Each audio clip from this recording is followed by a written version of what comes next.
guys, and welcome to a new video.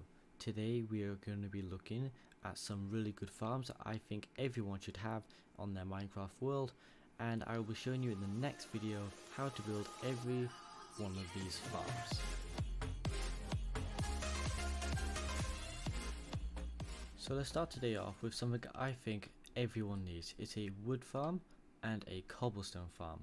And the way it works is we have a tree farm over here that pushes the trees over into this TNT duplicator, which blows it up and it gets all collected with this water into this chest. I'll show you a demo now. So as the cobblestone gets pushed across, it gets destroyed by the TNT. If I turn on this one, so if I just grab the sapling and turn on the bone meal dispenser, whenever a tree grows, once it grows, there we are. Sometimes trees take a bit to grow for some reason, even with bone meal. They'll be pushed across into the TNT, and when they do get blown up, they drop into the water and the hoppers pick them up. So now on to one of my personal favourites. It's one of my personal favourites because I think it's really cool how it works, and it's quite smart in its design and how efficient it is.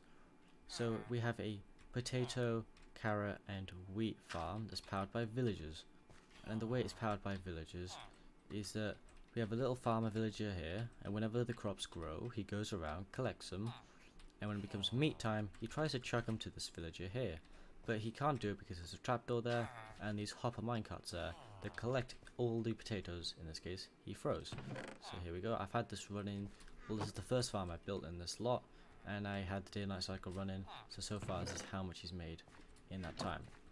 But if you also want to get bone meal, say for the tree farm over there, because I use a lot of bone meal, you can also just use this as a bone meal farm, because all those potatoes can just go into this composter and turn it into bone meal. So you can have a bone meal farm that runs all the time, just because these guys go around.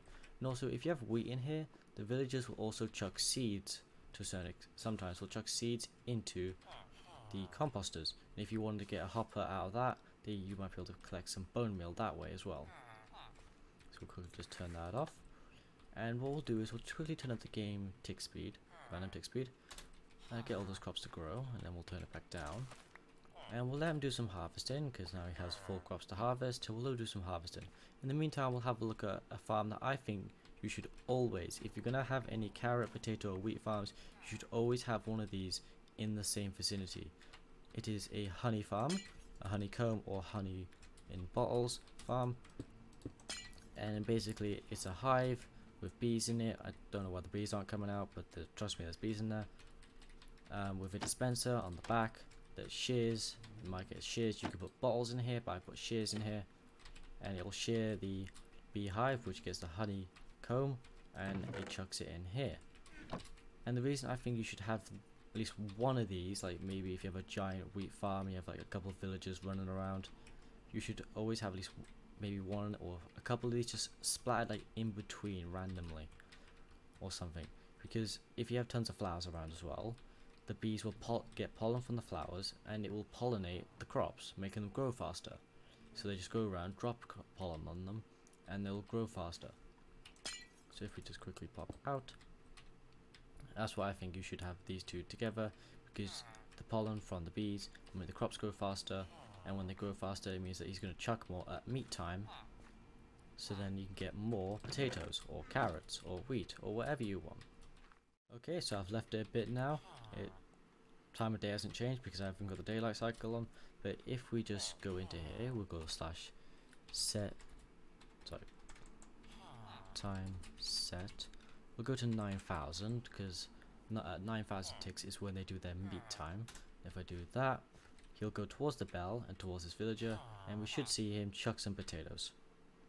It might take a little bit, so I'm going to fast forward through this. Oh, there you are. He just chucked some potatoes, and he chucked... Oh my god, he's chucking quite a bit. He chucked a lot. I think that's like 20 potatoes he just chucked. Okay, we'll fast forward a little bit longer.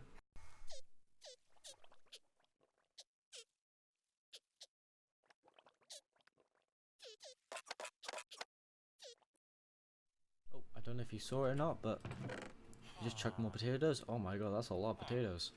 You see what I mean? They chuck a lot of potatoes, or wheat or carrots, whatever you have. Like during the work time, the work time probably isn't as long as it took for me to do this entire video, and then come back at the end. But that's a lot of potatoes in one go. And if you have this as a bone meal farm, you're gonna get a lot of bone meal just from this, because like you get quite a lot of potatoes. Like, that's gonna fill up that composter fast. Like, not as good as pumpkin pie, but it's quite good. So now I'll have a look at a flying machine based bamboo and sugarcane farm. You could either make them separate, or you could do in this case what I've done, and I've kind of made them together because I thought it'd be a bit easier to show it off, because there's no point me making two demos if it's just going to be the same thing but just with different crops. So I made half of it sugarcane and half bamboo. Now when I activate this, my frame rate is going to die because of the bamboo, but here we go. So now you can see the flying machine goes across and it cuts it all down, and the minecarts underneath get shot out once when the flying machine leaves, and then when he gets back, give it a second, they get all shot out to pick up all the bamboo and sugarcane, then come back, sit on these hoppers and deliver it into this chest. So you can get plenty of bamboo for your furnaces maybe, or if you just want to make tons of scaffolding, it's a great thing to do. Little side note before we move on to the next farm, I just want to mention, you may be wondering if any of these farms work in Bedrock Edition, and some of them do. I'm pretty sure the villager one works, the bees definitely do because I use it in my world. This does work, the powered sugarcane and bamboo farm with the fly machines, but the fly machine's a lot different. I'll quickly throw in some footage of my world where I have the fly machine does a bit different, and the wool and berry and chicken farm that we're coming up to also work. The zero tick farms do not work, and well, they do work, the wood and stone farm, but the TNT duplicators, I don't think they work, and they don't drop everything that they drop. So anyway, let's get on. Now, just say you don't have the resources, or just don't want to make something so large just for the idea of maybe looks or efficiency. You just want something small that works fast. So I think the best thing for you, if you think that is what you need, are these zero tick farms. This is a zero tick bamboo farm, and it works very well. As you can see, as I'm talking, bamboo is growing very fast and being chucked into these hoppers. I'm just going to the chest, and this is coming in at lightning speed for your furnaces and other stuff you want to use bamboo for. Same for the sugarcane here, it's a bit of the exact same design, but as there's water there, it's a bit of a trickier thing to set up, but once it's built, it is just as good and it's just as fast. Actually, I think it's a tiny bit slower, but it's very fast for sugarcane.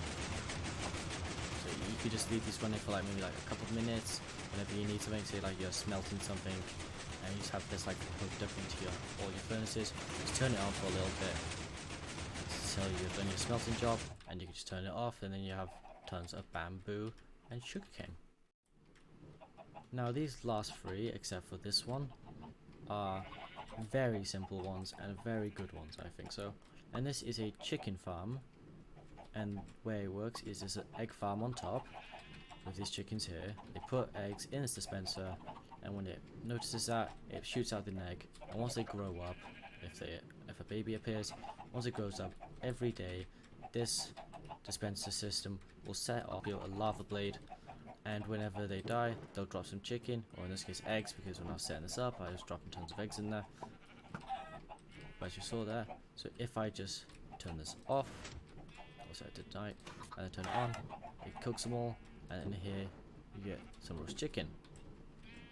And also in this place we have a wool farm, and this works by sheep, and there's observers down here that detect when this goes from a grass block to a dirt block, or when it goes from a dirt block to a grass block, and it will shoot these dispensers which shear the sheep as they have shears in them. As they have shears in them. And under here we have a hopper minecart going backwards and forwards collecting the wool. And over here is quite a cute little farm. It's not the best in efficiency, as in, well, actually never mind, there's quite a lot of them in there, but what it is a berry farm. And the way it works is, you can, by the way, you can make these farms as big as you want. Like the chicken farm you can't really do much about, but the wool and the berry farm you can make quite big. But then that's going to be a lot of space, but if you want more stuff, then you can. And this works by having a fox going around the berry bushes, and whenever the berries grow, sometimes the foxes will eat them, but other times they'll just knock them off the bush. And when they knock them off the bush, this hopper minecart will come along and it'll pick up the sweet berries. So it's quite good if you want to have some berry farms, or if you want to have a wool farm or a chicken farm. Now this last one, as you can see, is, well, it says iron farm. It's because I didn't really want to build a giant iron farm just for the purpose of this video. I will leave a link right here in the top corner to a video of a good iron farm that I think you should watch, and I'll leave some links in the description to some good iron farms. Sorry about that, but I just didn't want to make a giant iron farm just for a couple seconds of building. And that's that for today's video. Remember guys, next video will be on about how to build every single one of these farms, but you can also alter the design if you want to, except for the iron farm, because I'm not going to be doing a tutorial on one of those for probably a long time. Listen, I'm just not really thinking about doing one. And guys, let me know in the comments, what do you think of my new mic? So I hope you guys enjoy this video. I hope to see you in my next video. Bye guys.